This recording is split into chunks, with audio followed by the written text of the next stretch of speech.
Sound check.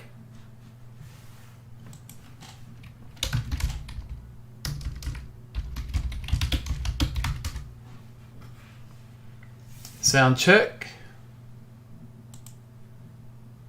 1 second, gonna check my settings. Hang on here.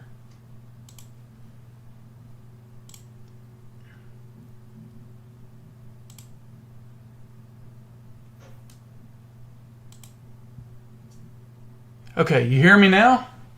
We're good? Okay, all right. Perfect. Still good?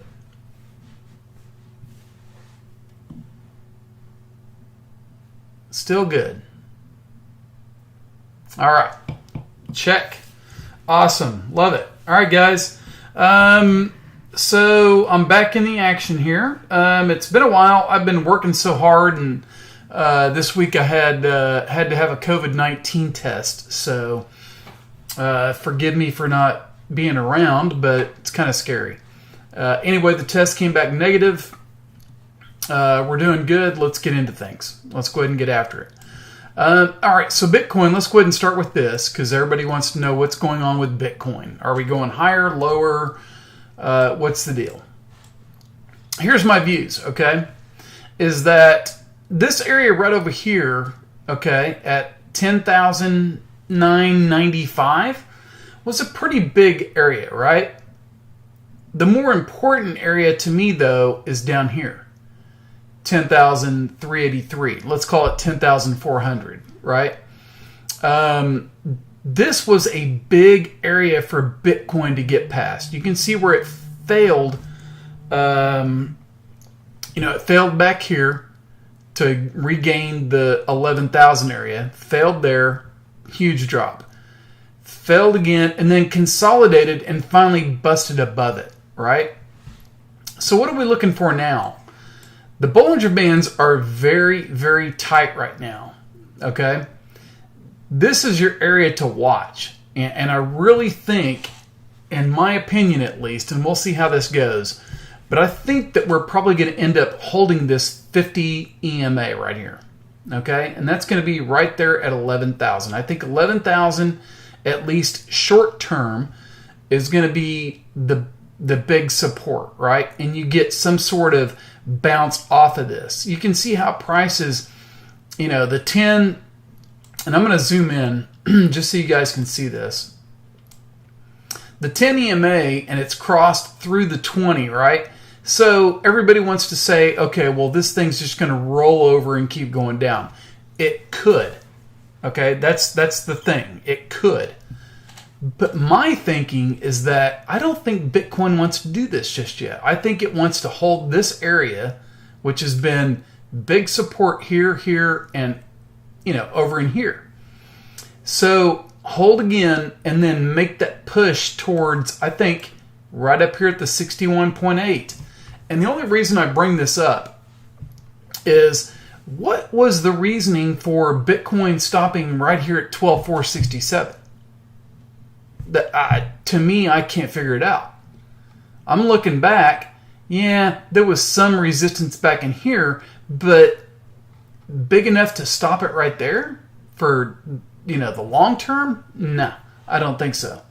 I think this is eventually going to pull back right into here if it hasn't bottomed already. But just watch for one of those wicks, and then I think it takes off towards this 14,000 area. At the very minimum, probably 13.3. After that, then you've got, let's zoom in a little bit. Here are some of my retracements that I've got. This is the big one right here, 14.5.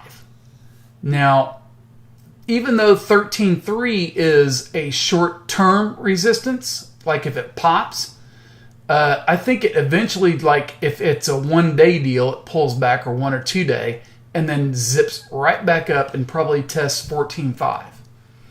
Eventually getting to 15.4. Okay?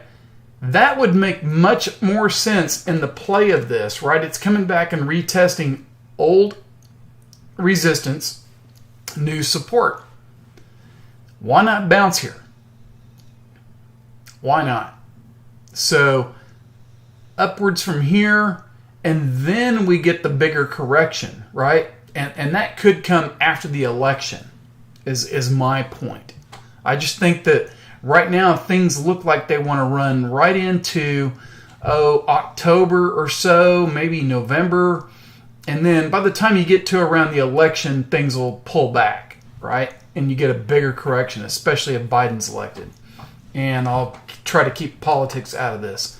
But anyway, that's my view on Bitcoin at least. So watch this area right here. Now, if it does fail right here at 11,000, or maybe even a hair below it, because you got that kind of fib cluster here at 10,965 and 10,755. So it could get that little wick to there and then take off. Or if it fails here, it's going to come right back and test that 10.4 area. Okay? And if it does, that's your area to be like laddering in, so to speak. Right? All right. So with that said, I'm now going to go over to the Bitcoin futures. And I'm going to pull that chart over. And this is what I haven't posted in channel or made an official alert on it yet. But we are in red alert territory. Okay? And let me go ahead and change the color on this so you can see what I'm pointing at. Excuse me.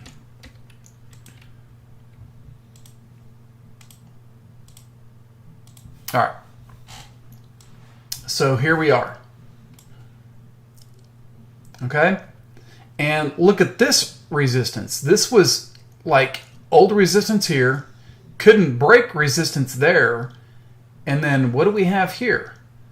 We have, right now it's doing a decent job of holding this 38.2 retracement. But that's not to say that it can't possibly get down to this 10.7 area, which I talked about earlier. So this little area right here, old resistance, possibly new support. So does it come down, test it? Here's your 50-day moving average on the futures, which is screaming up here. Probably in the next couple of days we're going to find out. But look at our squeeze indicator. We are now in red alert area. Okay? Histogram is down to flat, trying to go short, right? But it tried to do that back here. Didn't get a green dot that signaled anything short. It just corrected itself, right? For the longest time.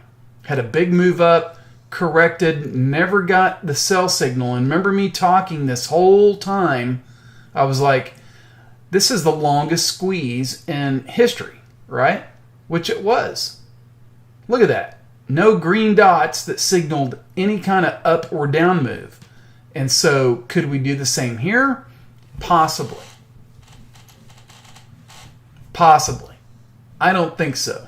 My guess, at least to me, is that we're going to bounce off this lower Bollinger Band and scream higher. And then we'll correct. So that's my point. Any questions?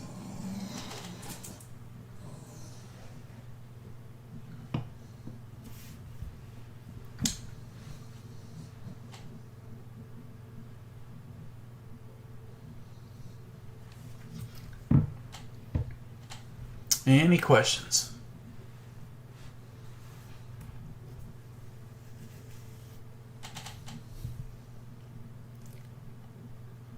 All right. If there's no questions about that, let's go ahead and go over to the weekly chart.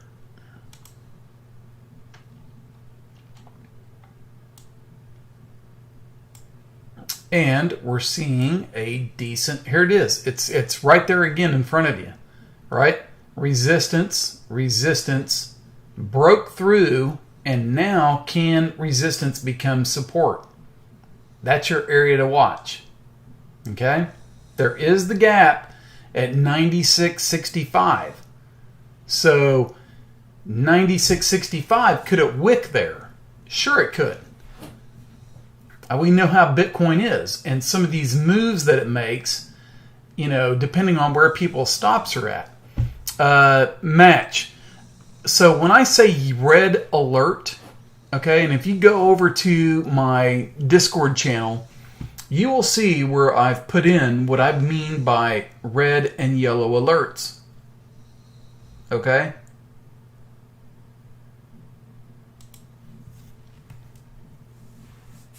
Red alert basically means we've got a major move coming.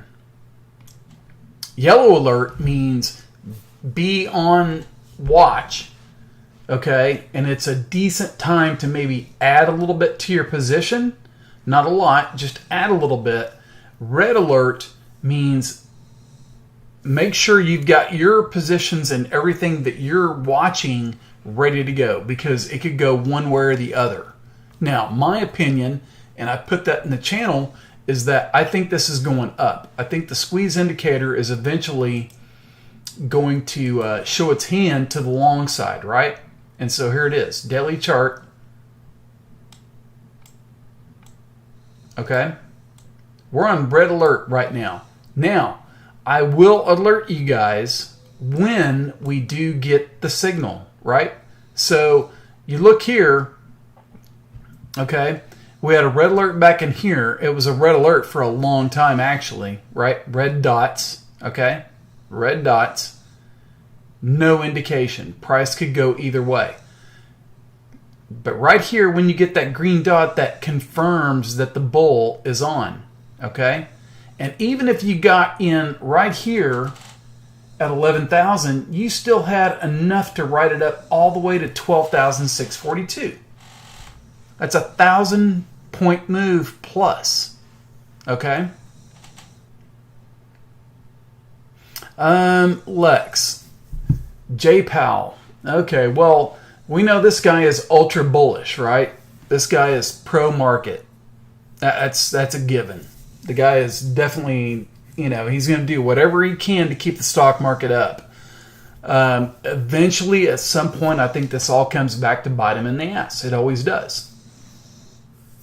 So, my opinion on the Fed is that they're meddling into things that they shouldn't, right? I.e. the stock market.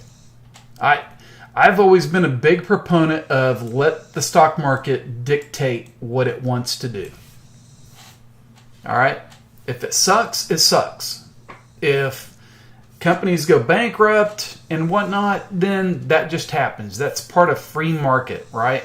But when you get the Fed coming in and they're buying, futures and S&P futures and just propping the market up, that doesn't really do any good for anybody, right? Sure, it does help people with their 401ks, but I mean, let's look at it from an overall perspective. All they're doing is putting that money into the market. At some point when they pull it, it crashes.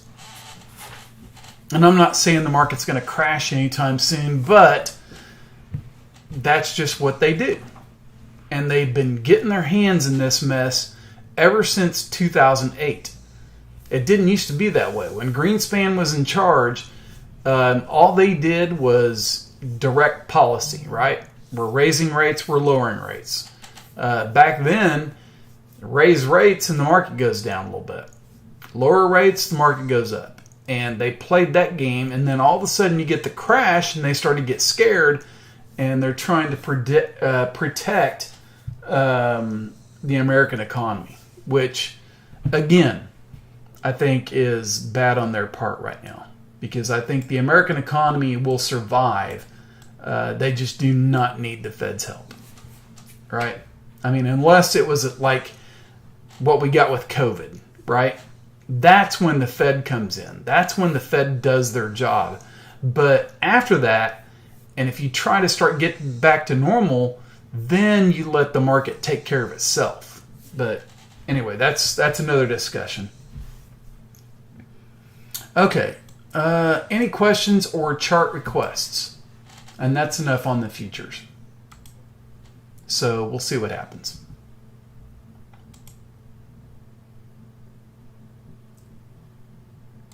Any questions? I'm going to change my color on my mouse since we're going back to regular charts here. What else do we want to look at? So we already know about Bitcoin. Let's go to, and until you guys come up with something, we'll go to something else. Let's go to, how about Link? Link has always been it's a popular coin, right? Everybody wants to know what's going on with it. Pretty simple, straightforward. Price got way outside the Bollinger Bands, and they made that nice move, but it hit that fib retracement right here, new price discovery, and started pulling back off of it. Coming back in a little bit, and we're looking at the $13 area, which it did hit. Trying to bottom here, and the Bollinger Bands are starting to tighten up a little bit. Could take a few days for Link to get going. Squeeze on this one is getting flat, and the stochastic RSI is getting down towards oversold. So watch the area if it wants to wick there. It doesn't mean it has to, but watch this area down here at let's just call it $12, right? If it wicks there, I would be a buyer. I wouldn't even mind being, just if you got what you have, then keep with it, in my opinion. Because I think this eventually breaks out a little bit higher and probably goes up, maybe to retest the highs. But it needs to close above that 10 EMA, right? See how it's fighting it right now? Close above that, and then you start to spread out a little bit and you go higher. But right now it could just chop in here for a while and depend on, what's going on in the market. So right now it's hard to say. Let's go to one of my favorites, right? And I talked about this one. It made a huge move, Orn did. It's only available on KuCoin, and I expect it'll probably get listed on other exchanges fairly soon. That's my guess. And then had the huge pullback. But this area right in here where it's at is major support. 78.6 retracement. You got a doji forming on the daily chart right here. Stochastic RSI is oversold, right? And so what we're wanting to see, right, is hold this doji right here. I want to see a doji close on the daily chart, okay? And then tomorrow, what I would like to see is that it does not retest this low and that it basically closes green for tomorrow. Doesn't mean it has to go up huge, but closes green, and would even be better if it gets above the 10 and the 20 EMA. All right, so watch that one coming up. At some point, it's going to bust out and make a move, in my opinion. Let's go to, what else we want to look at? XTZ, that's always been a big time favorite for everybody. Big pullback off that, just look at this. 1, 2, 3, and then pulling back in. Here's the thing, is that 3 white soldiers, continuation pattern, and then it's pulling back in and doing basically a 78.6 retracement of that. So right in here looks to be like pretty decent support for XTZ. You could, if you haven't been in it already, you could start laddering into this in this area. And then just basically you could play your positions like you buy some and then see if it gets up to 335, 340, 50 area. Take some off the table and then just let the rest ride. Okay? That's XTZ. DOT. And this one has been like another screamer. One of those DeFi plays. Hitting some resistance up in here, but this is like a... and I'm going to have to do a retracement on this one. I think this is like a, obviously, price discovery deal. Let's do a fib retracement. Let's do there to there. Okay. And so basically it stopped at the 1272. That's a new price discovery for it. So let me get that off there. There we go. All right. So some resistance here. That's why it's pulling back. If it can find some support and hold basically $5, you could get another run all the way up to the 1618, which is at $8. That's a big move. So one to watch there. Any questions, chart requests?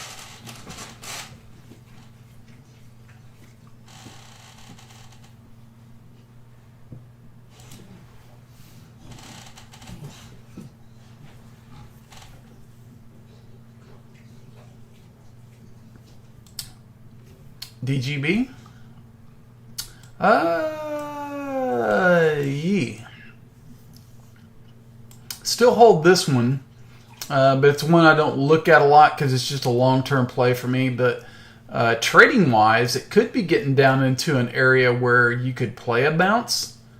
Not sure that I would stick around long, but you could play a bounce, right? It's done this before, right? And it's still in this uptrend right here.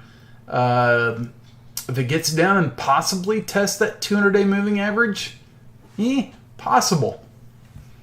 Possible. But 203 seems to be like the big area of support.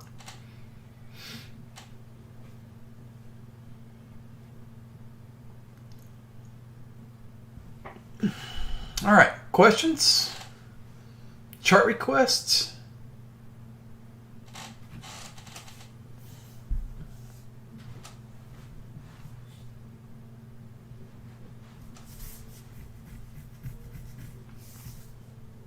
Chart requests.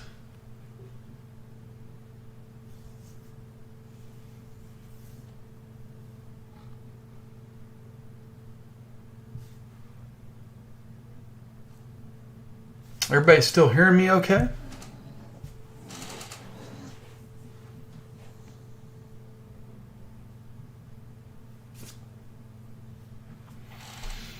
SNX. Okay.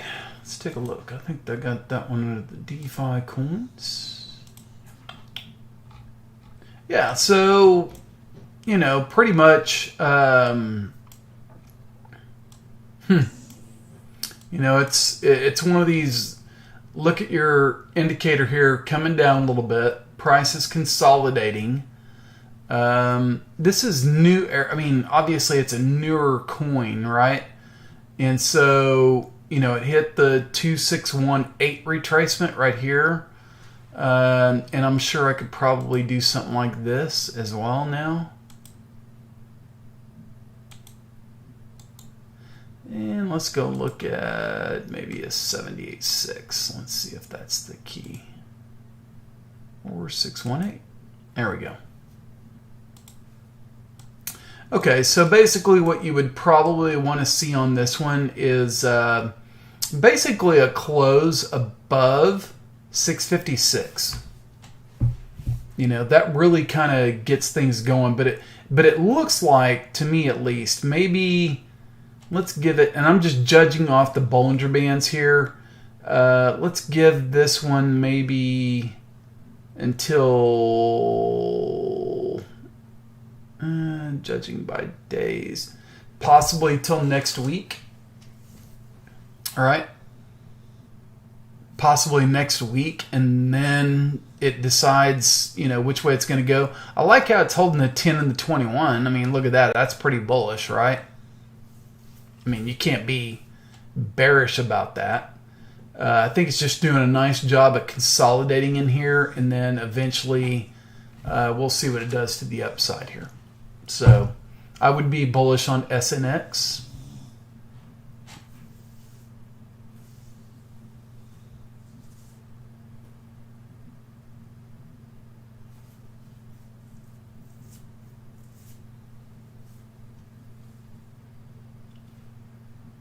Next one to look at. How about we go look at... oh, we haven't looked at ETH, have we? Oh, you're welcome. ETH. And let me just, I'm going to point this out too because I'm seeing the same pattern happen on, and this gives me a little pause, right? But we'll see what happens. But same thing on BTC, right? Head, shoulder, possible shoulder. Could this be forming a head and shoulders pattern? Neckline would be right around in this area. Okay? So, again, that's why I'm saying if we break below this area right here, then we're looking at something, here to here. Okay? Possible head and shoulders. Same thing on ETH. Head, shoulder. It's moved down. If it moves back up and it can't get above 414, then you're looking at a potential head and shoulders. We have to keep that in mind. We have to keep bearish options in mind. Okay? It's not how I think things are going to play out just yet. But it's always to keep those in the back of your mind.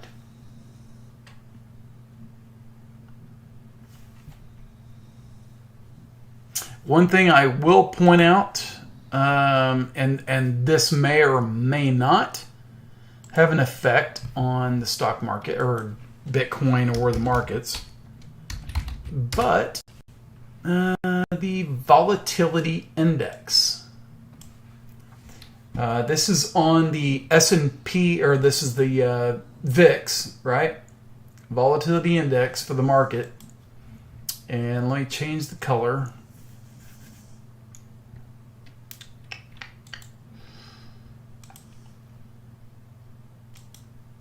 And this could or could not affect Bitcoin, but we'll see.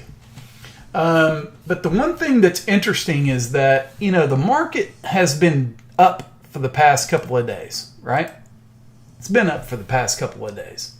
Now, granted, the NASDAQ was down a little bit, but the Dow was up almost 200 points. S&P up 5 points. VIX was up $1.20, right? And so here's what we're looking at.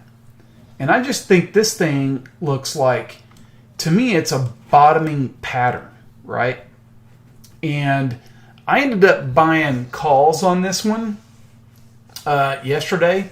I bought the October 40 calls, just like a lottery play type of deal. But the reasoning for that was that you had this move back in here. Look at this down move right here, wedge, right? Downside wedge, and then it breaks out of it, right? Comes up in here and hits 45. Similar situation, what we got going on here, downside wedge, and we're trying to pop out of it again. So if we take this measured move, and let's just assume that it's going to make the similar type move that it did back here, right? Well, if you take that move and measure it up to here, and you come down to this bottom, guess where that move puts you at? It puts you at $41. Okay? And look at the nice little move off of it. It's trying to expand off out of the Bollinger Bands. Squeeze indicator is flat right now. Slow stochastic is just gaining strength. So I'm not saying, who knows what's going to happen tomorrow or over the weekend or in the next few days. But we could see a pullback in the market, which would help the VIX at least get up into this area. Probably at the minimum, I would say, is 35 to 36. Not saying it has to hit all the way up here, but if it gets up into this area and maybe a little bit higher, that fulfills what I think it will do. Now, it could do something stupid if things get really crazy in the election, and it could pop all the way up to, I'm not going to say 70, but it could pop all the way up to 60 again. Okay? Make a lower high, and then whatever happens after the election happens. But that's down the road. But I did buy the VIX calls just for protection, and those are way out into October, so I got a lot of time before it has to get to 40. And that's, like I say, that's kind of like a lottery play type deal, but it's protection as well. So if the market goes down, VIX goes up, Bitcoin goes down, I got money made in the VIX. So just a play. Okay, any other questions?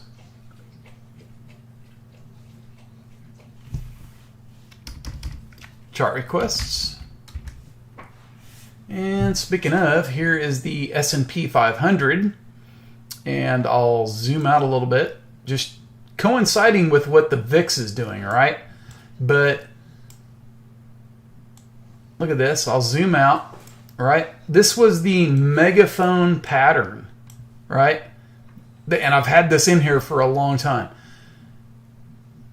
Up, and then basically screaming that it was going to go higher. See how it hit lower and then screamed higher. All of a sudden now, we are way, way overbought. Okay? Way overbought. Extreme conditions, and then let's just, oh, by the way, let's zoom in and let's see what happened today.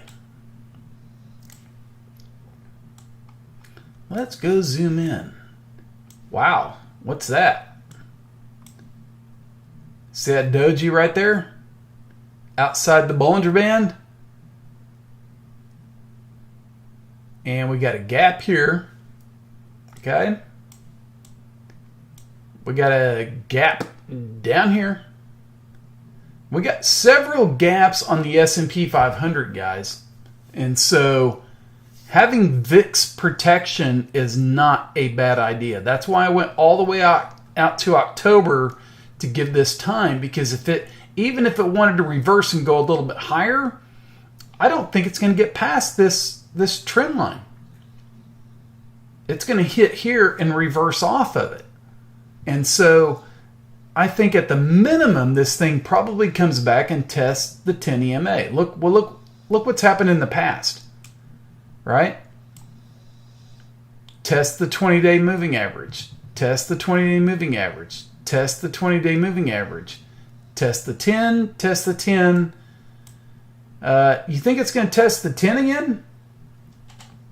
We're at 34.84 with a doji, a red one, sitting right here outside the Bollinger Band. Watch what happens in the next couple of days. Watch what happens tomorrow. Watch what happens over the weekend. And who knows what's going to happen over the weekend. But this thing is going to pull back in a little bit. Okay? You just watch. Just watch. Okay? And it will happen. Okay? Big gap down on Monday would not surprise me. Or gap down tomorrow. Would not surprise me.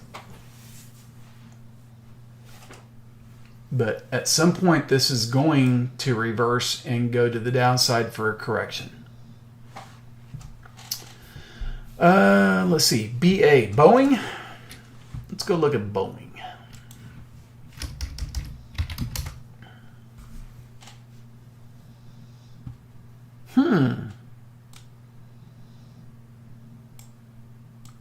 Yeah, I mean, God, you gotta like how it's holding that 50-day moving average, right?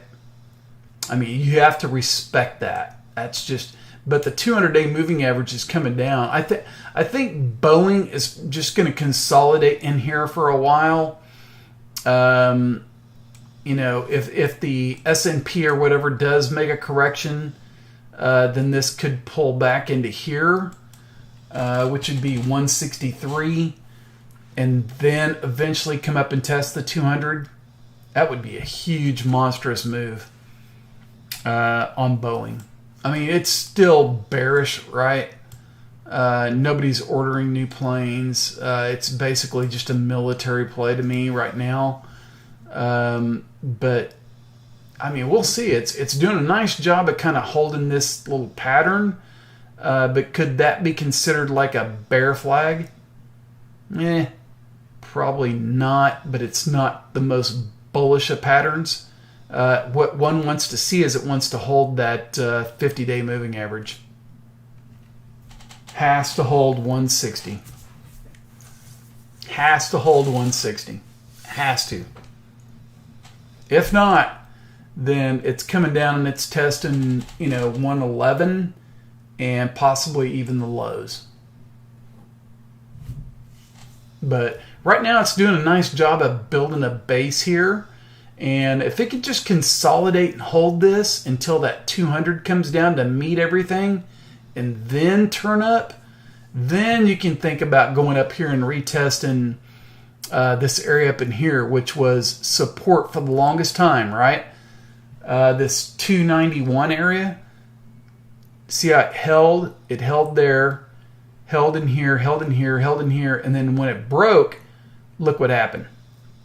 So when it starts to really get going again, this keep in mind down the long term, 291 is going to be a bitch to get through. Okay, just keep that in mind. 290, 291, somewhere in that area. But if it can just hold this little area right in here until that 200 comes down, and hopefully it doesn't drive it down, then you got a chance at maybe getting past that and getting all these smaller moving averages going through the 200, right? That's what you want to see. But right now, you got to hold that 157, let's call it 150, 152.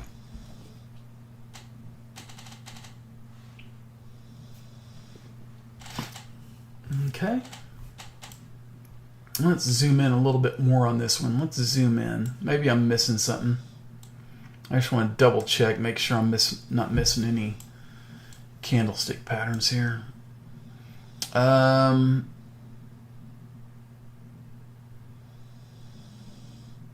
don't think I'm missing any candlesticks here. I mean, I do like how it made this move and then came down and it's just kind of correcting a little bit. See, that's what I'm talking about. Made this move, got outside the Bollinger Bands, pulled back in, and now it's just consolidating, right? And it's holding this 50-day moving average. If we can just hold that, and Boeing could be boring for like the next, let's call it until election time maybe, or October sometime. This thing could just be really boring. Let the 200 come down, meet all of this, and then, you stretch that out. If you was to take the diagonal of this and move it down, where does that bring it into? Does that bring it into around election time? Kind of does, doesn't it? That's very coincidental. So just keep an eye on that. I don't know that I would waste a whole lot of money on Boeing just yet. But if you have it, stay with it. No reason to sell it. That's just my opinion. Match, thank you very much. I had to do that. The VIX played is, and who knows, it could be way down tomorrow, but those are October calls. So I've got plenty of time, and I'm expecting a lot of volatility coming up here soon. So, and not just in the stock market, it's going to happen in the crypto market as well.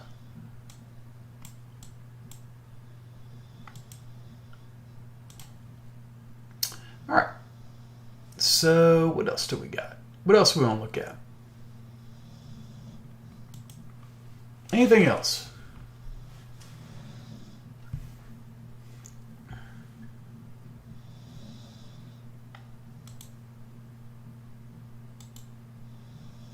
And I'm going to switch the cursor back over to black. So if you guys want to look at any cryptos, we can look at those.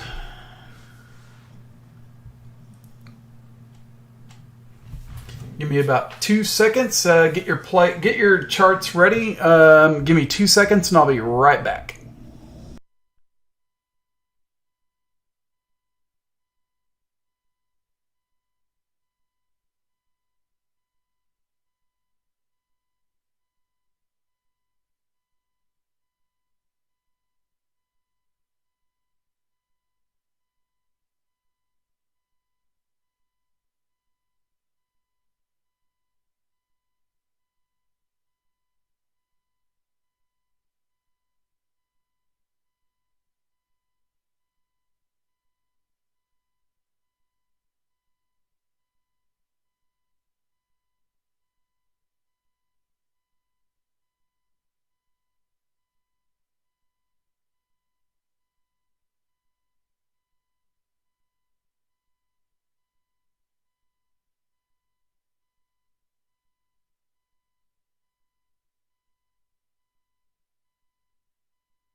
All right, guys, I'm back. So what does everybody want to look at? Anything?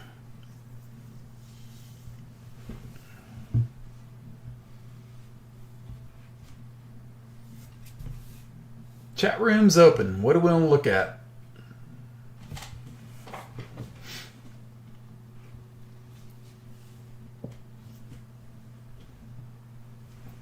You can look at stocks, cryptos, anything you want to look at. What's up, guys? Or do you just want to hear me babble? I'll talk about anything. Politics. Anything.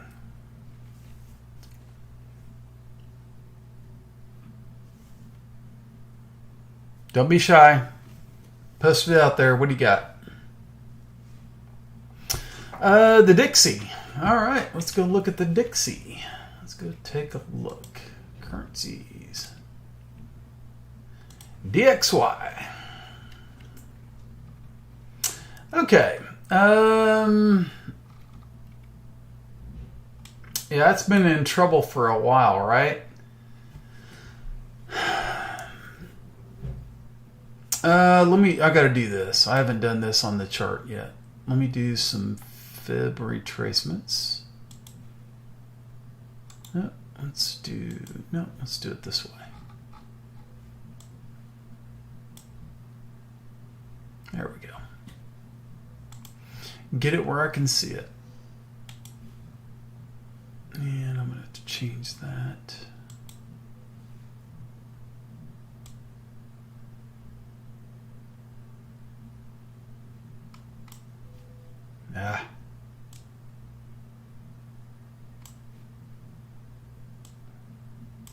There we go. All right. So where do we have the Dixie at? It's obviously broken the 61.8 retracement. And as you guys know,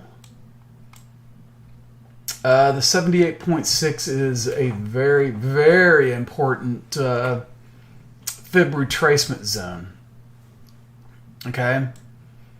And so, you had the low here. It was a double bottom, and then you saw this monstrous move up here. But obviously, ever since 2020, the beginning of the year and the start of COVID, nobody's real confident in the dollar, which has really kind of helped Bitcoin in a way, and gold, right? So as the dollar drops, gold goes up. So the question is going to be this, all right? Is the dollar going to be able to hold the 78.6 retracement, right? At $91. Well, and it's the same. Here we go again. It's basically the same with gold and silver, right? So you saw the monstrous moves with gold and silver going pretty much inverse of the dollar, right? My deal is this, okay?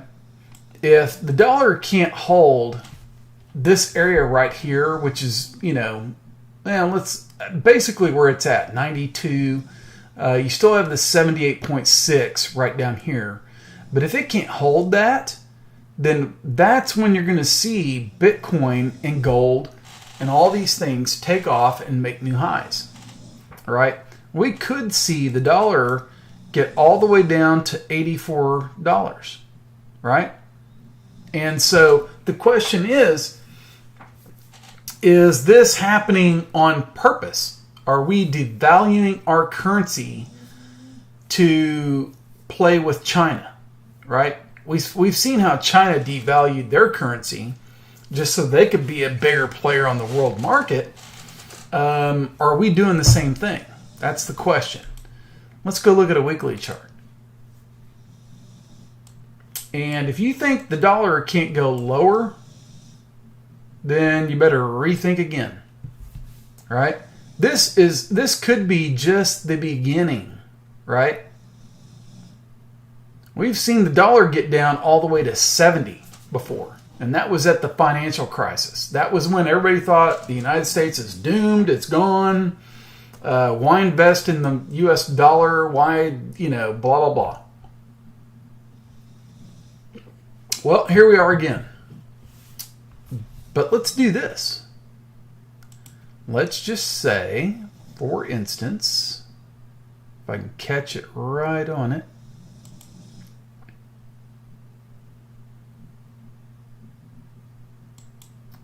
There's one trend line. Okay. The other trend line, I think, is pretty much invalid, right? If people were trying to do something like this, maybe.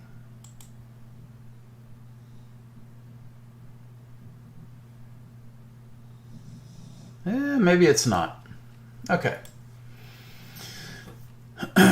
So, is this trend line from here to here, is that going to hold? Now, you can draw lines all you want all day long, but to me, this one is the more important one, right?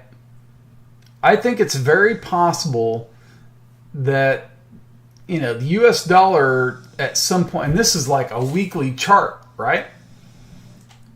Could come all the way down to this area again.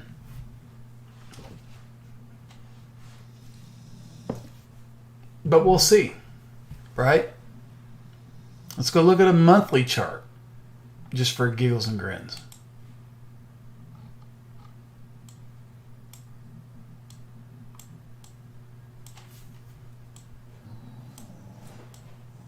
It just, to me, this area right here at the 200-day moving average, that seems to be, 86 to 87.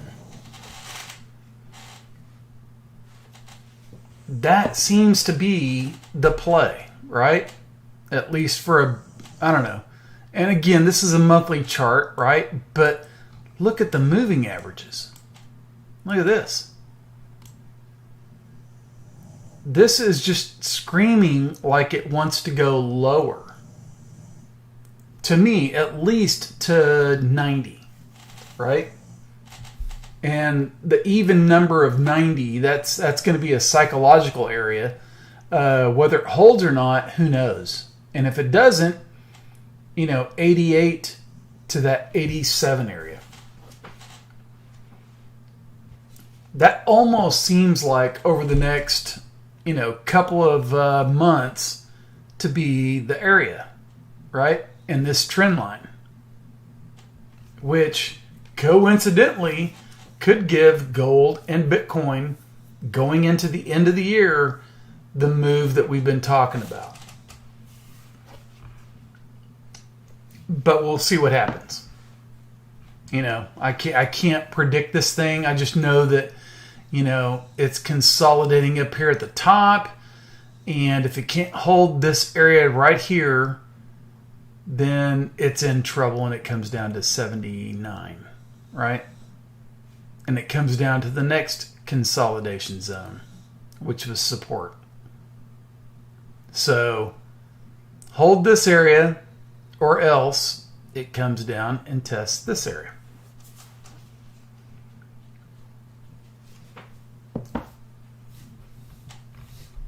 A lot of times you guys have to really step away at times, right? And it just depends on the type of trader you are. If you're trying to look into the future as to what's really going on, then just look at a monthly chart, and go, you know what? Look at this. When stochastic RSI was at the top, look what kind of move it took. And when it got to the bottom, look what kind of move it made. And then when it got to the top, look what's happening now. So let's give this until the end of the month.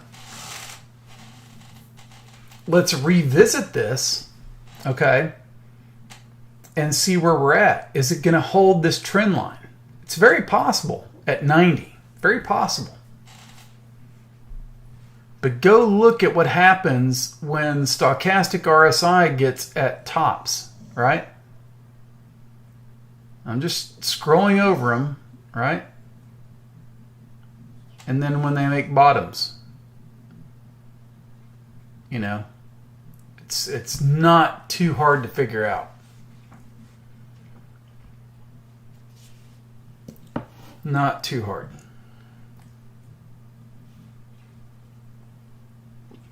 So if you're wanting to take a position in the dollar, my opinion, and this is not financial advice, I would wait. I would absolutely wait.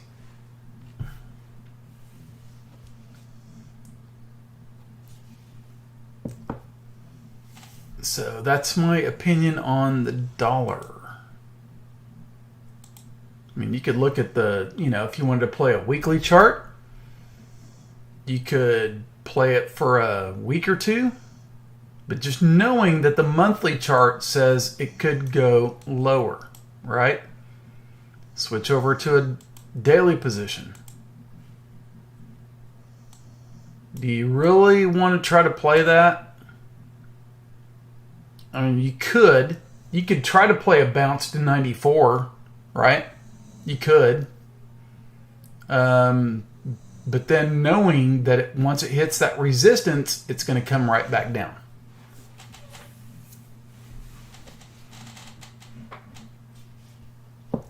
It's just how you have to look at the charts, right? And the moving averages.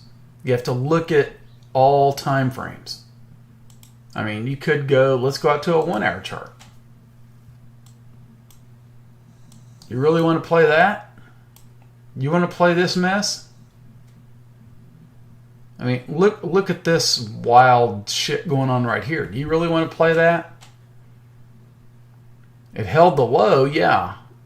Didn't hold that low and wicked below it to stop some people out. But do you really want to play that? I mean, you could try to play it up to, again, 94, which was the high here and the high here. You could try to play it to 94. Are you really wanting to risk that? Knowing what we saw on the weekly and the monthly? Nah, I'll pass. Now, if you're a long-term player, you could ladder in just a little bit, right? Just a little bit. You could ladder in. But you already know my thoughts on that. Let's go look at gold. Here's gold. And what do we got going on with gold? Let's just do this. This ought to be pretty darn simple, right?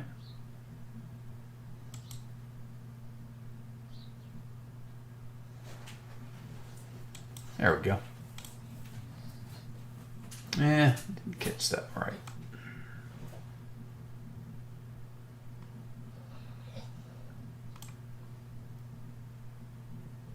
And did I catch that one? There we go. Okay. Man, I appreciate it. Thank you. Here we go. Thank you. Appreciate it. Feeling much, much better. I'm so stress relieved right now. Feels so much better. All right, so here's gold. Okay. And this ought to be pretty obvious, right? Downtrend line. In an overwall, I mean, this is an hourly chart, right? So get a close above 1978 and she's going to go make another high. Okay? Let's go ahead and take that out. And let's switch over to a daily.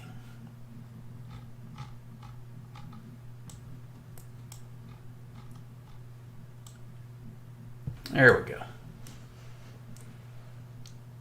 So you've got something like maybe this going on.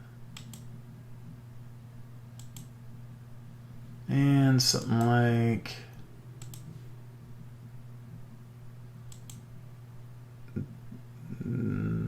that. Oh, there we go. So is gold going to break out of this? It's sitting at the lower Bollinger Band. You know, the histograms have been oversold for, what, 5 to 6 bars here? And stochastic RSI is bottoming out.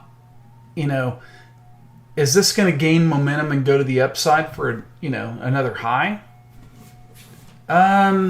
It's very possible. The only drawback to this, okay, and you've heard me guys talk about this before, and I'll go ahead and remove that. And I'll remove that. Is that what has been one of my bigger philosophies when it comes to the 200-day moving average? Is that price always seems to revert back to it. Right? We can see it over time, right? You break above it, you come back to it. You break above it, you come pretty darn close to it. Break above it again, come right back down to it. Above, and then tried to come down to it, did not. 50 EMA held it. And so now here we are again with the 50 EMA acting as support. So what are you going to watch for? The 50 EMA. If price closes below the 50 EMA, then guess what? We've seen it back here. It's coming down to test the 200-day moving average. If it breaks below here, it's coming all the way back down to test the 200-day moving average. That's on a daily chart. That's 300 points away. So you could see, and it's very possible, right? Anything can happen in the markets, right? You could see gold actually drop all the way back down to here if it doesn't hold the 50 EMA or that lower Bollinger Band. If it breaks below, that lower Bollinger Band is going to start creeping back lower, and it's going to drag price all the way down to the 200-day moving average. Then you can get in. If it holds this area, then guess what? You're coming up to test, at the minimum, in my opinion, the upper Bollinger Band. And that's at 2,055 and potentially higher. Okay? So, just my thoughts on gold. Silver, Same sort of scenario. The only thing with this one is it kind of lags a little bit behind gold, but you got your squeeze on this one, which is trying to turn negative, right? So could it pull back to the 50 EMA at 23? Or is it just going to hold the 10 and the 20 and continue to march higher? That's going to be your question. All right. I mean, it's bullish, right? There's no doubt that it's bullish, right? But that little down move right there, which happens in bull markets, right? It's amazing when you see, and especially I can remember this going all the way back to my years a long time ago, playing bull markets. You would always see like inching going up, and then all of a sudden you see one red stick, and then all of a sudden you see the continuation, right? It's like somebody dumps, they got a good profit, they dump, and then you continue the march up higher. And if the people here that dumped suddenly realize that, oh crap, we screwed up, and they start to buy back in, then price can go higher. And it works in reverse. I mean, how many times have you seen, like in a down market, you see that, you get these small down days and it's like, oh my gosh, here we go, we're going down again. And all of a sudden you get that big green candle and you're thinking, oh, here we go, it's reversed. And then all of a sudden you see the trend continue and it goes back lower. So, it works both ways. Works both ways. But there's no doubt that silver and gold are both bullish for now, and looking pretty good. All right, questions?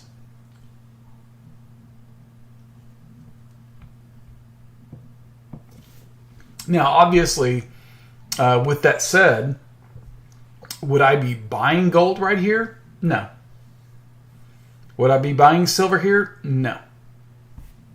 I would wait for a bigger retracement. Now, if I already held gold or silver, I would not be selling. Okay? I would hold on to what I have.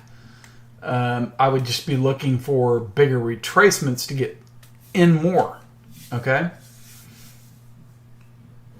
That's my point. And just have an area where you say that, okay, you know what? I think it's reversing here. I'm done. Never be afraid to take profits, guys. I think that's the biggest problem is that, just because something goes up, everybody wants to think that it's going to go to the moon, right? And they think it's going to happen overnight. That does not happen in the real market. Not in most cases, right? You're going to see a couple that will make those big moves and everybody's like, oh, well, why didn't I hold it? I could have been a millionaire. Sure you could have. But who could have predicted it? Right? It's a Momo deal.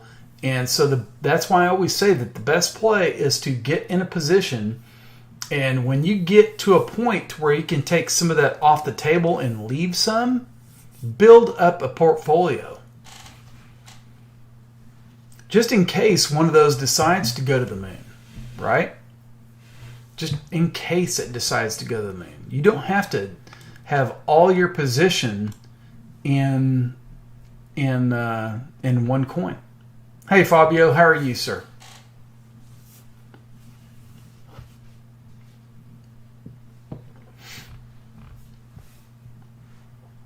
So that's my preaching, at least, is that you guys have known this and you've known me. I like to get into positions, and even if they go against me a little bit, it doesn't mean that I'm going to get out, right? If I believe in it and I like what I see on a chart, I'm willing to put up with some correction, right? And live with it for a little bit. And then if I need to add a little bit lower, I will. But on the upside, when things start going in my favor, I'm not going to sit there and hold for the moon. I'm going to take out my position, or at least, like 3/4, half to 3/4, and let the position ride. All right, Fabio, let me go back to Bitcoin. I'll go back to Bitcoin for you. Nope. Let me go. There we go.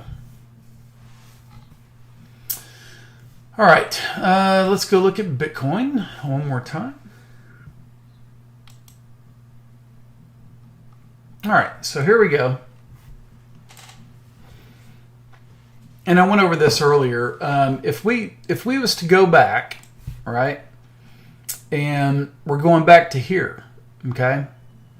This was one of the areas, like on a little bit of a longer term basis, that you would look at, but the immediate area was right here, 10,351. Okay, could not get above, could not get above, could not get above, and then we had our downtrend. Right, we had our downtrend line. Now price has broken above that, broke above 10,351, broke above this resistance. So what now? Both of these have now become new support zones. Okay, does that make sense? They're both support zones now. Okay, so what is Bitcoin doing right now? Instead of just taking off and doing a parabolic move, I actually like what it's doing right now. I really do. I like how it's just, and for the love of God, I said this earlier, I have no idea why it just decided to stop up here, but it's pretty obvious when you look back here. It was probably this 12.3 area, which there was no fibs there. It was just basically a old resistance area. So what do we have now going on? We have price broke out, right? And now it's retracing back, and it's coming back to the 50-day moving average, which just so happens to be this old resistance zone, right? And it's sitting right on top of it as we speak. So your area of support is right here at 10,991. Doesn't mean it has to hit it on the number. That is just an area of support. It was old resistance, and now it's trying to become new support. Okay? If that breaks, you're coming down and you're testing 10, then let's call it 10.4, 10.3, somewhere in that area, right? And you can see the Fibonacci areas that I have on the chart. I've got a 78.6, which lines up perfectly on the 50 at 10,960 or 956. All right? If it drops below that, you could get a wick and more support down at 10,756. If that breaks, then you've got this area, which I consider major support. Okay? 10.4. And I'm not talking the CB thing 10.4. I'm talking 10,400. 10.4.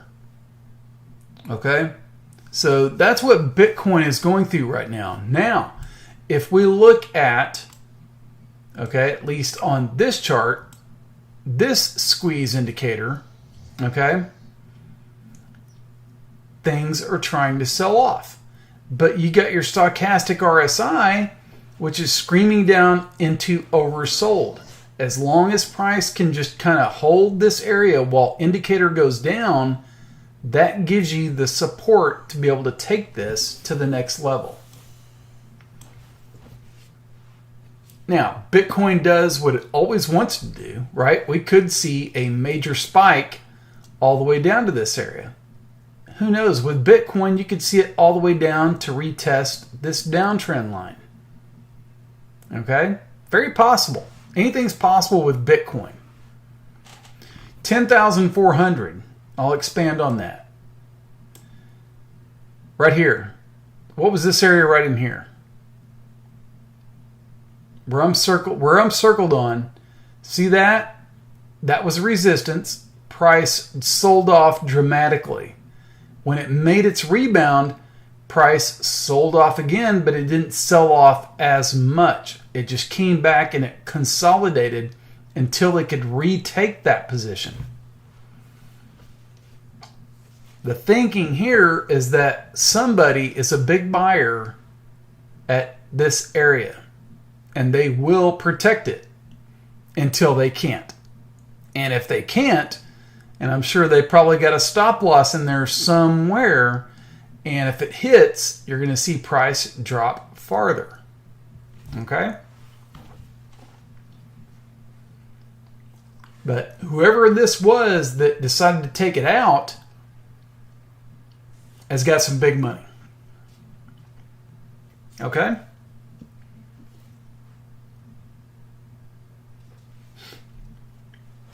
And then I'll go back to my futures chart and I'll bring it back over for you. Okay? Let me get it over to Bitcoin. Okay, and so here is Bitcoin, and let me get my cursor changed so you can see what I'm pointing at.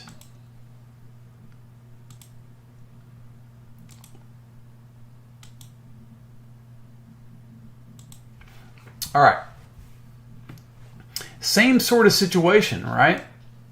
You had this resistance, price screamed down, and was resistance again.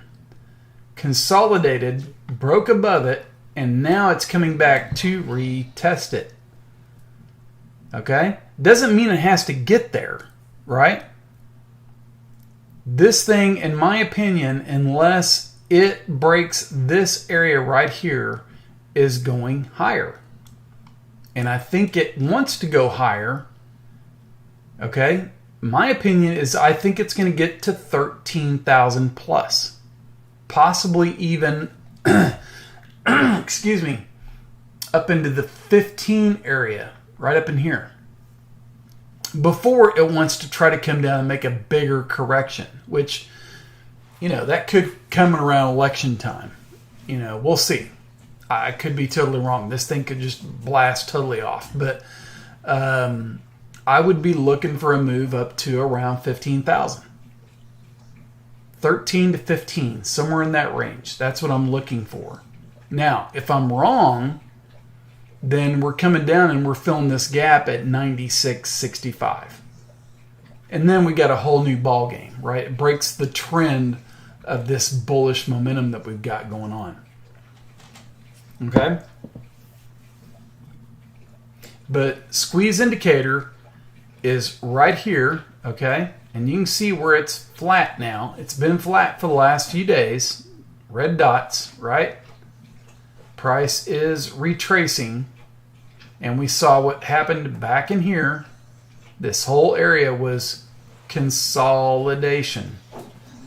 Could we possibly, and this could happen, right? This is another possibility. We could go into another long consolidation period where we just hang around this area and do something like this again. Okay?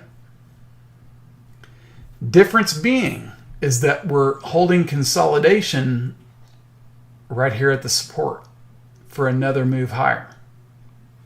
Okay? But we'll see. Slow stochastic is screaming down into oversold conditions. Okay? And we can see what happens when it gets down into oversold conditions. Right? That's where you get your moves from. So we're coming down into this area. It could take until next week to play out. But I'm just giving everybody a red alert here. We're getting ready to get very volatile. Okay? In my opinion.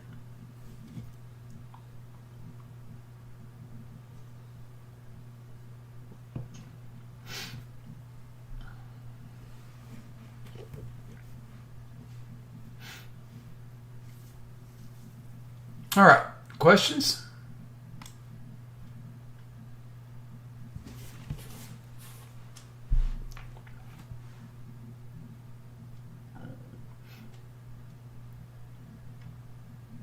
Well, last year's highs. Okay, so you're saying, let's go back to what, September? Or are you talking about August? Or are you talking about right here? You're skeptical on anything closing above 13.7. Right? Is that what you're saying? Right here? And I'm not saying that I blame you. I'm just trying to see what you're looking at.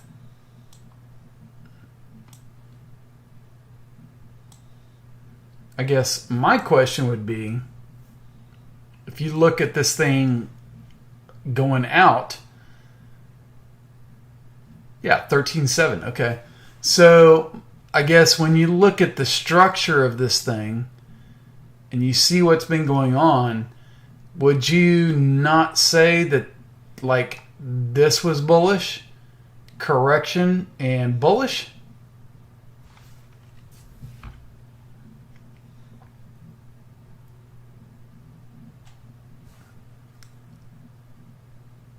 I'm just telling you, I think it's going to take out the highs.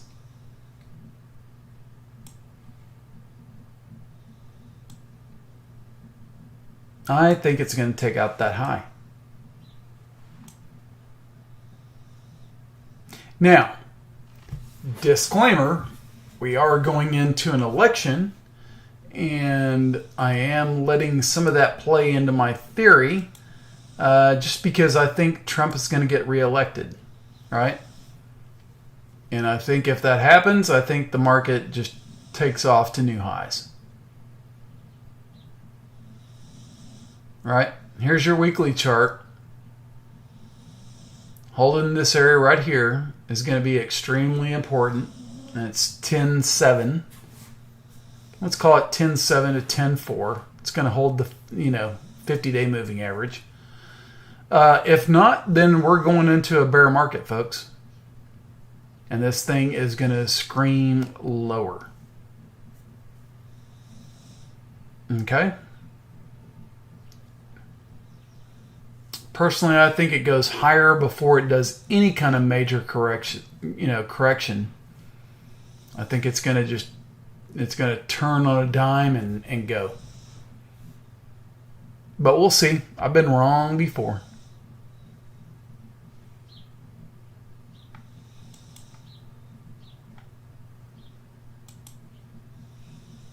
I mean, I love this little, that was rejection right there. That was like trapped a bunch of shorts, trapped a bunch of people that sold off and gave up. And now they're starting to realize that, oh crap, I missed out. And so, this thing eventually will, in my opinion, at the very minimum, we probably get to 15, right? That 14 to 15 area. And then we'll see.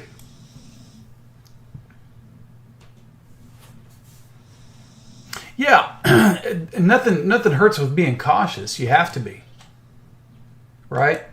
That's why we always have to have a bearish view of what's going on. Because it's like I said, is that, and I pointed this out on Ethereum. This could be a head and shoulders pattern. Right? It very well could be. And if it is, your neckline is right in this area, right? Your neckline is right in here. So if it breaks this area, then guess what?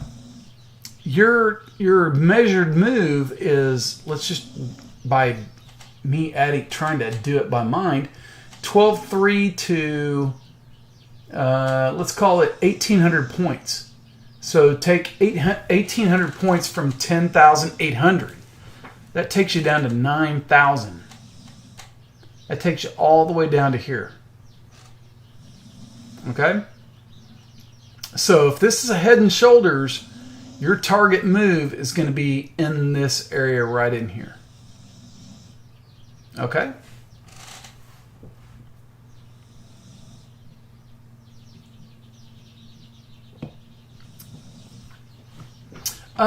Why are gaps important to be filled? Well, that's a good question. The only thing I can tell you is that, how long ago was it that we hit, was it back in here? Or was it longer? 13 something and had the gap. And then we came up and filled it, right? Took a year or more to fill it, right? Gaps don't have to fill immediately. Okay? From experience, I can tell you, and I've mentioned this story more than numerous times, an argument I had with my teacher. The NASDAQ was at 5,000. And this was back in 2000. The NASDAQ had just hit, let's call it close to 5,000. And he was sitting there telling me about a gap that was made back in 1997, 98 at 1,400 that was going to get filled. And I called him an idiot. And me and him didn't speak for a while. And then after it did hit, guess what? I had to eat crow. I called him up, said, "Hey, you were right. You were totally right." But that happened, 4 years after the gap happened? Now let's call it 3 years, maybe at the most 3 years. So just because a gap happens doesn't mean it has to get filled immediately. And if it doesn't get filled immediately, then chances are price is going to go higher, at least for the intermediate term. So just because we filled this gap here, right, price could just keep going a lot higher. But anyway, I'm just pointing that out. Gaps don't have to happen immediately, right? But they're there, and 9 times out of 10, they will get filled.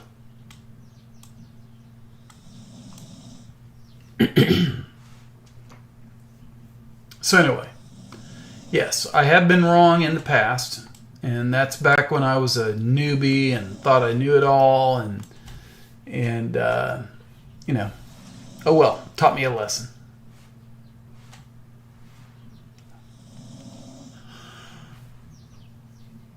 All right, anything else to look at, guys?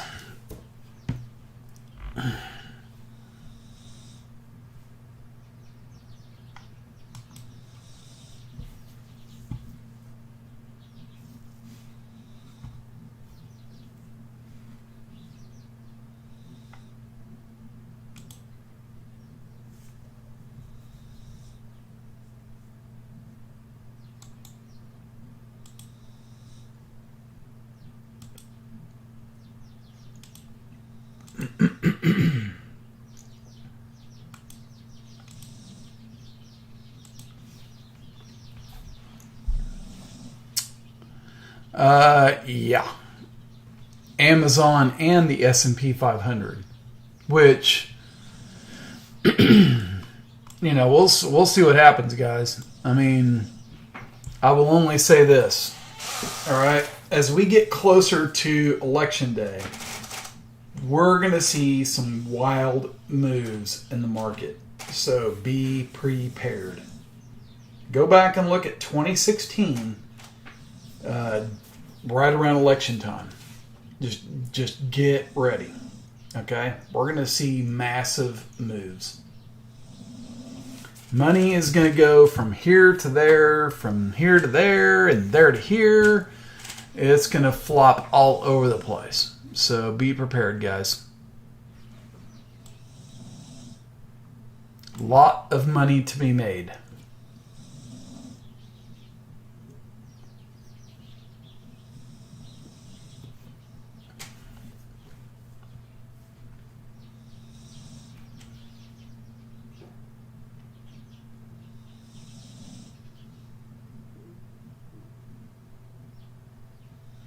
All right. Anybody want to look at anything else?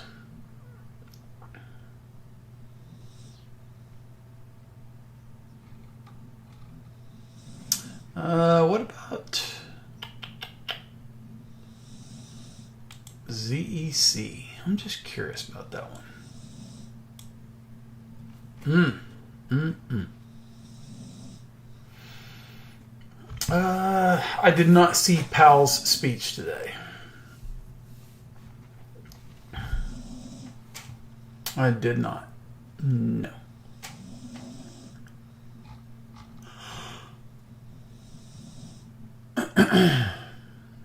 But there's no doubt that he's, I mean, just knowing this from previous speeches, he's pro-market, right? He's going to try to pump this market any way he can. Whether he can or not remains to be seen.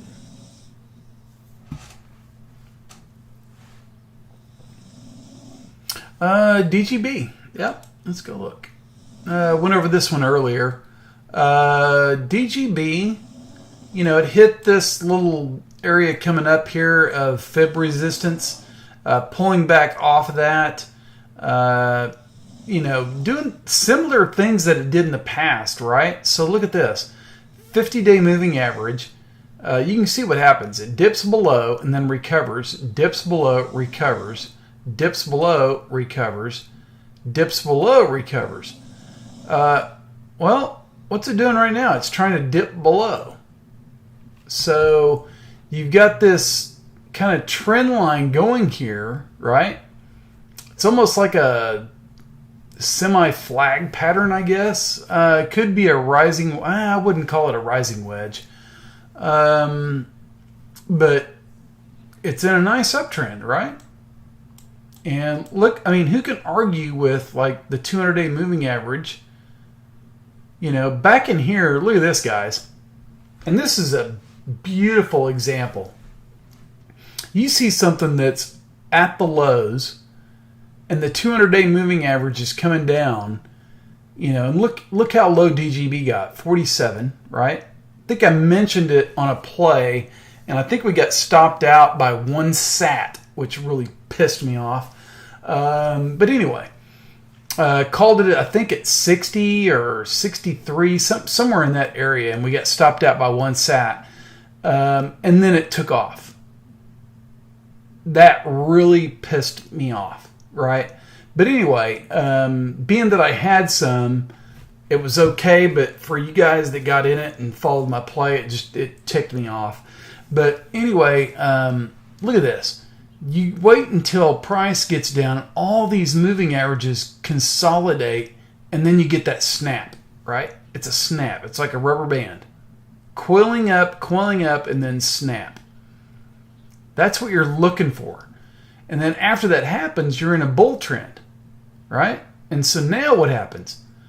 Let's see what happens when price gets up here, and if it can hold the 200, or if it snaps back and goes lower, or if it keeps holding the trend. Right now it looks really good.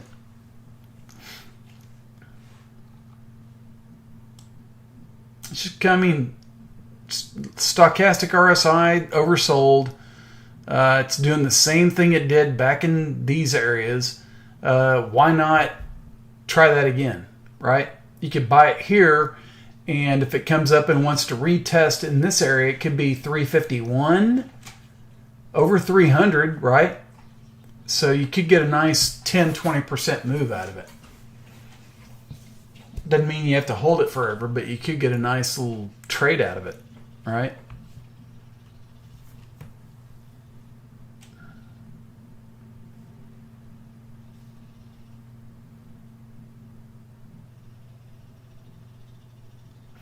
Dot. Yeah.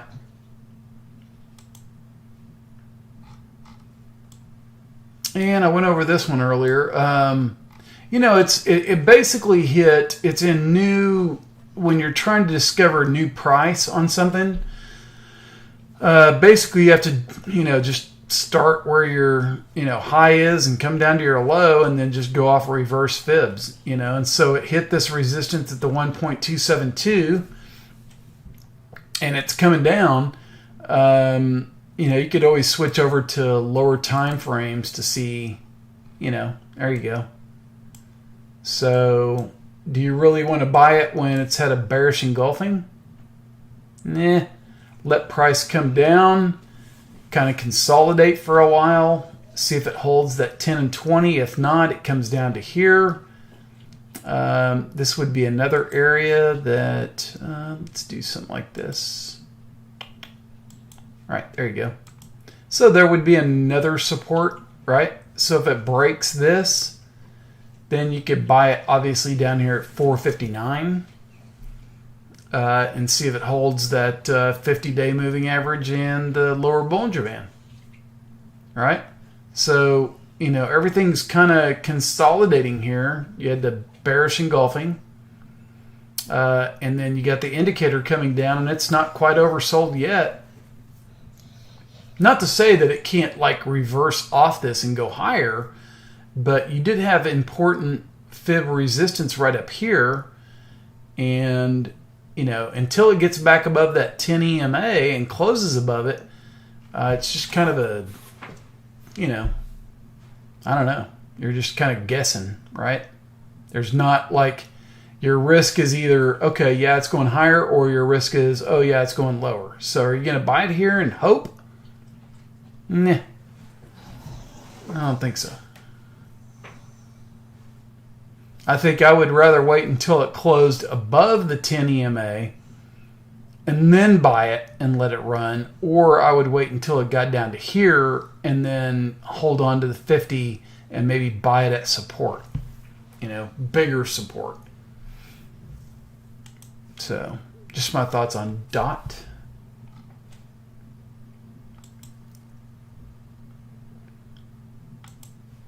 All right, what else we got?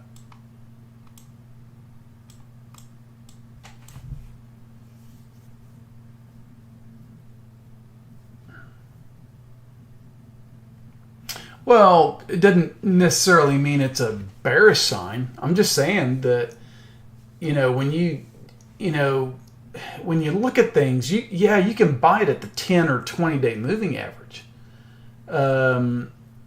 But also look at your other indicators.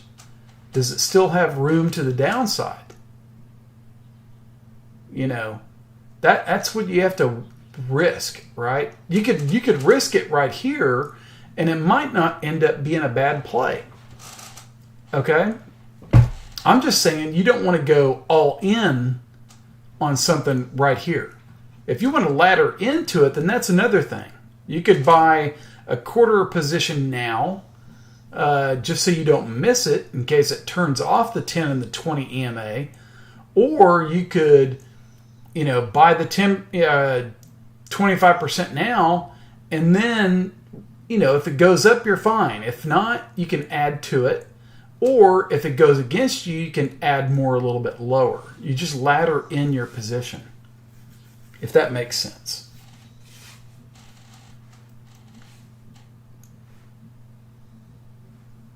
I'm just saying don't go all in on something, right?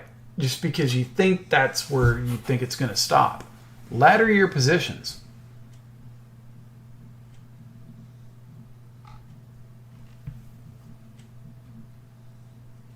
Yeah, BBs are the Bollinger Bands.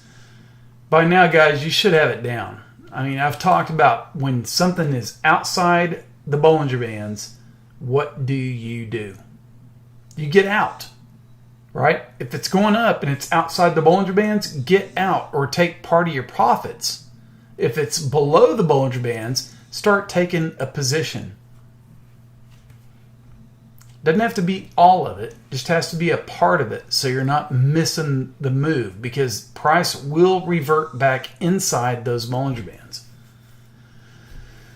And speaking of, let's see here. Here's the other one I love, guys. I'm just going to point it out. I talked about this one earlier. ORN. Okay?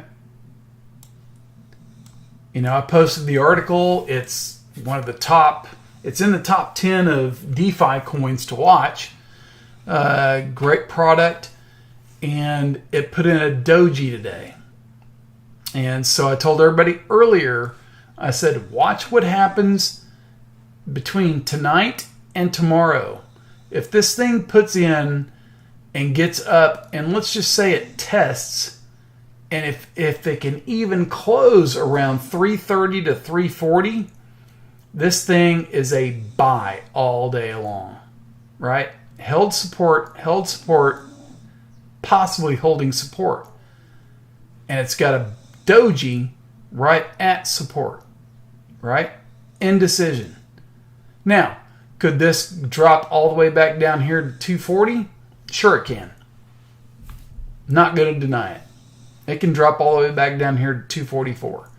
But support, doji, and watching the next day is going to be the key, right?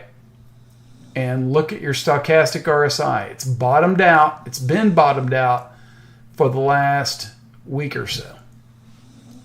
This thing is just, if it breaks above the 10 and the 20 right here, you watch, guys, this thing is going to make a move. Just saying.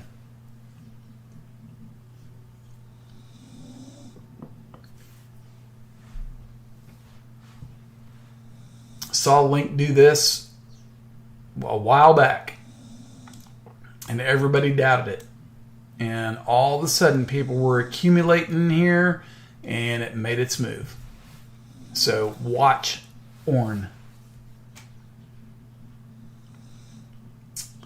Another one I kind of like, Algo. ORN is available on KuCoin. And that also reminds me, I think I made a post about it. Wait until ORN gets on Binance, okay? If it gets listed on Binance, you're really going to see this thing take off. And I don't think it's going to be long before that happens. Binance or some other exchanges. Just a matter of time.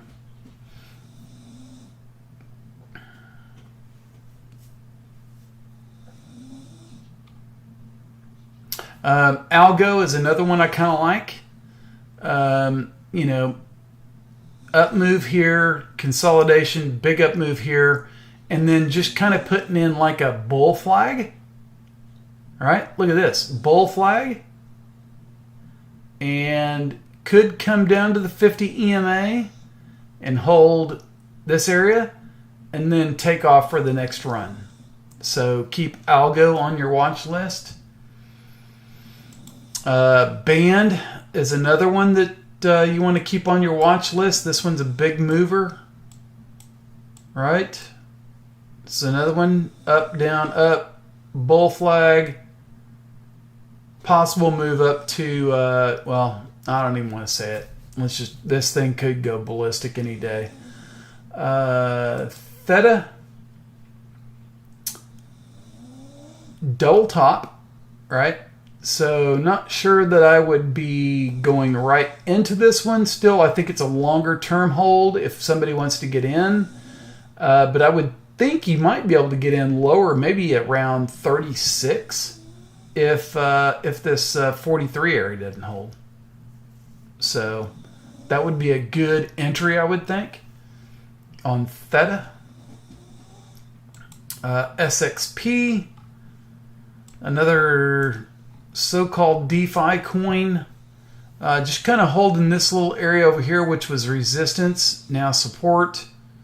If it can hold this 231 area, could see a move back up to possibly $4.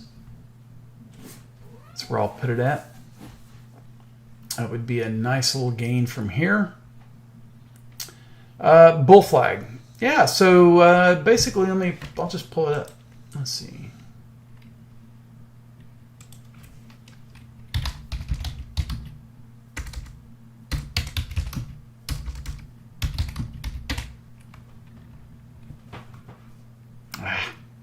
Fucking type.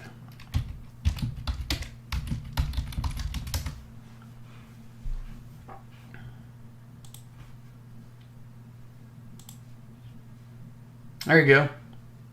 See that? right there, bull flag. It's just one of those series of lower lows, lower highs after a big move up, right? And you do this, right? Price doesn't just come crashing down, but it just does something corrective. And then it eventually breaks that trend, right? So that's one example. Some people like to say, you know, there's your flagpole, and then it goes sideways, right? You could do something like that. There's more of the definition of it, right? Breaks out at your flagpole, and then zigzag down, and then breaks out. Okay?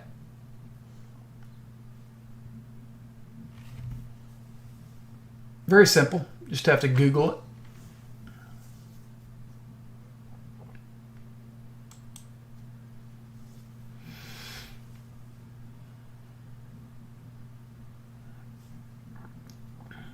And you can see down, down, down, down, down, and then trying. Now we've here's the deal. SXP went lower, higher, lower, up, and then it's trying to go up here and didn't make a lower low. That's your key. Okay? Did not make a lower low. So is that the turn? Okay? Let's go take a look at Link. Same sort of thing, right? Down, up, and then higher low. Can that hold? Okay? If not, she's coming down here. If it can hold, you're needing to break, probably, you want to break, obviously, you want to break 1627. That's the area you want to break. And then you test the upper Bollinger Band at 1893. Stochastic RSI is getting into oversold conditions. Hasn't crossed over yet, right? So it could stay oversold for a little bit. But anyway, yeah, you want to hold $13. Okay.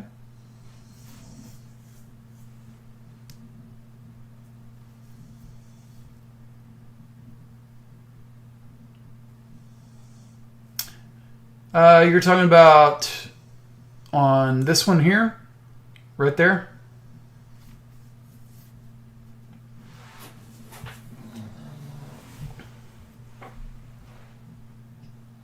I don't look at that until the candle's closed, right? This is a new candle for today.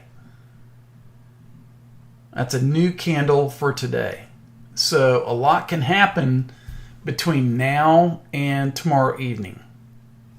That's 24 hours from now. Well, let's call it 22. Right? A lot of things can happen. This is just going off what's happening with it right now. So you can't anticipate that candle is going to be red. That's why you have to wait for confirmation. Okay? Do not ever, ever, ever assume that thing is going to be that way. You have to wait until that actually... I mean, tomorrow, by 8 o'clock tomorrow, what do you think is going to happen if price is up here at $16? That red stick is going to be green. Okay? So you can't assume anything. Or it could just end up flat with nothing.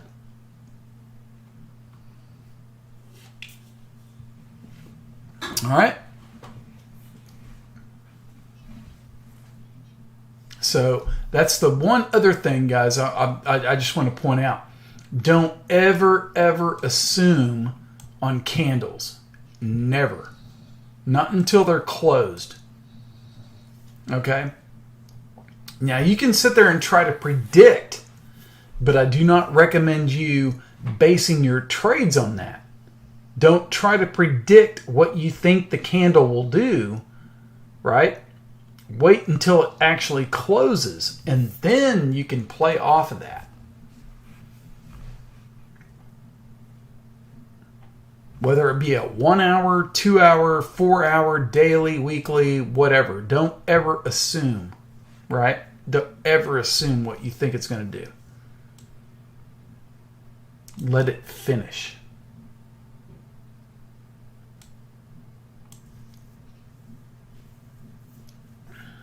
All right, let's go back and look at Bitcoin. Still doing its deal, just kind of holding that support still. ETH. ETH, actually,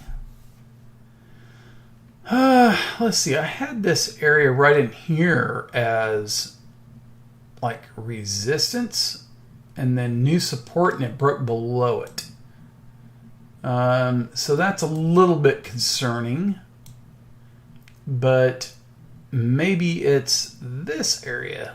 You always have to look at everything, right, guys? You always have to look at everything. So maybe it is this area that I need to be focused on. There we go. So it's a range on ETH, so to speak, right? This area between these two areas right here.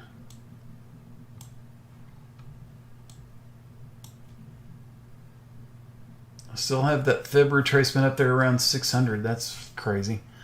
Best time to take a position. Well, everybody's different. Hang on one second.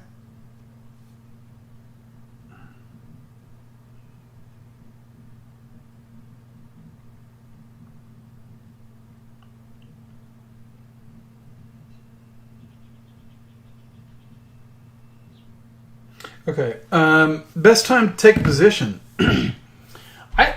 To me, I think I pointed it out there, and which, you know, I could do a lot better at myself. But I think the best times are when prices are outside the Bollinger Bands.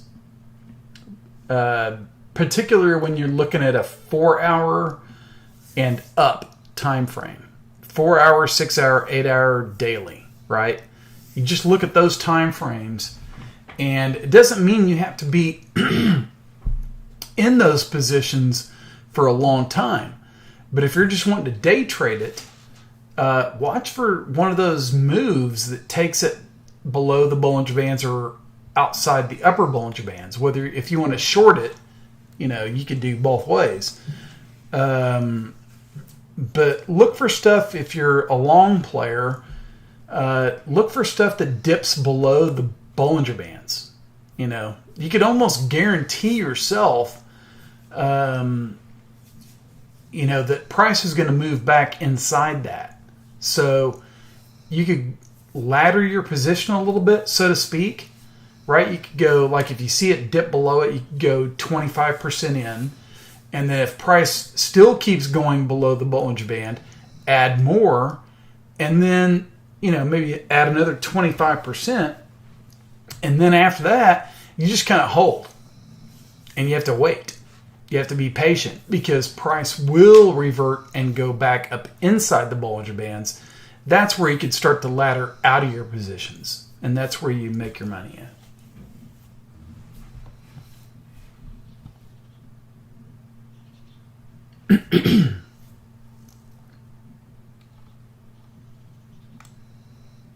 Hopefully that helps. Yeah, I mean, you know, buy when people... Here's the thing, and it sounds so stupid, guys. It really does.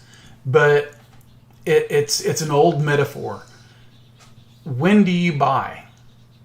Okay? When people are selling. When people are selling and panicking, that's when you buy. When they're getting euphoric and, oh, by the way, it's going to go to the moon... Okay, then I'm getting out. Right? It's it's just it's simple. It really is. And I wish, I really wish I was like 100% at it, but I'm not. That's just human nature. Nobody does that all the time. It's just, show me a person that does that, and I'll show you pigs flying. Okay. If they can do that 100% of the time, I'll show you pigs flying. Guess what? It's never happening.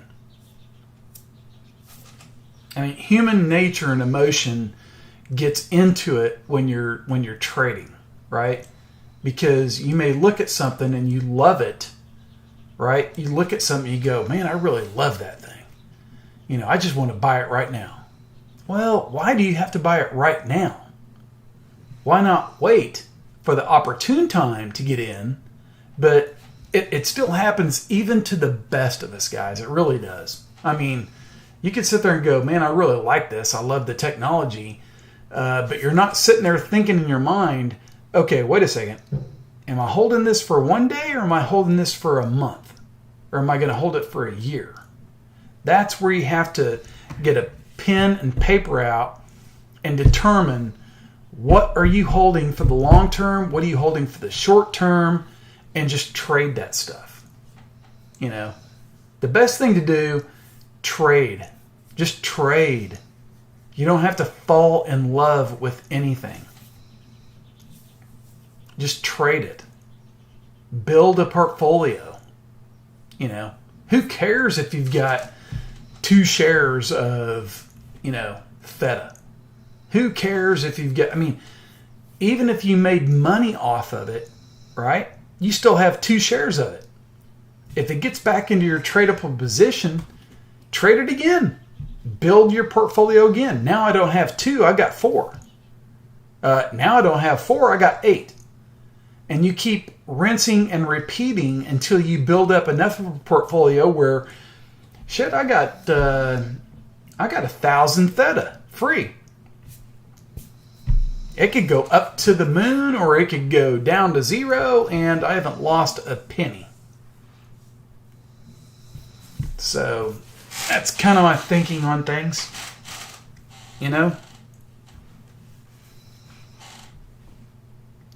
But it takes patience. It takes a lot of patience, because in this day and age, everybody wants to become rich overnight.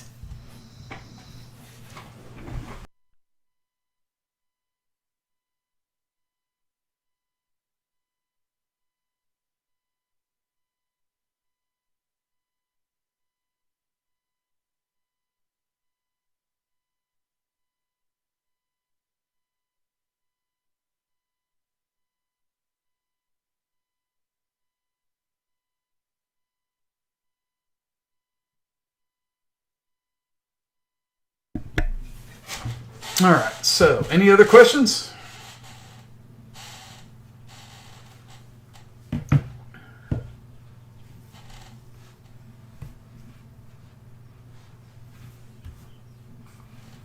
You guys want to have me keep rambling more? I can do that.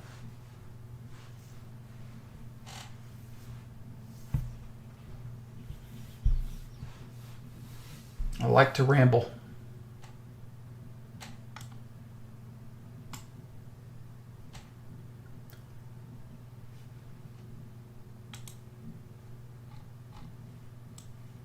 Speaking of Theta, double top.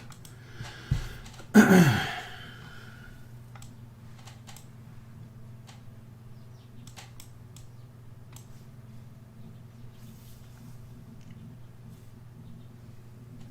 right, guys, I'm going to give it a 2-minute call. 2 minutes.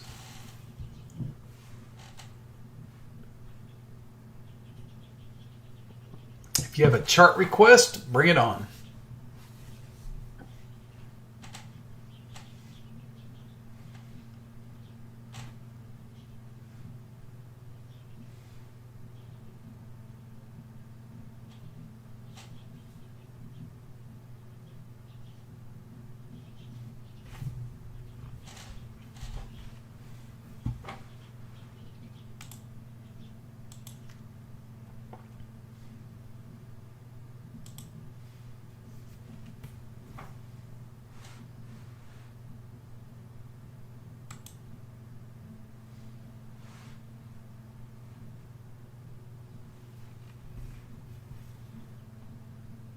All right, Fabio, you are welcome, sir.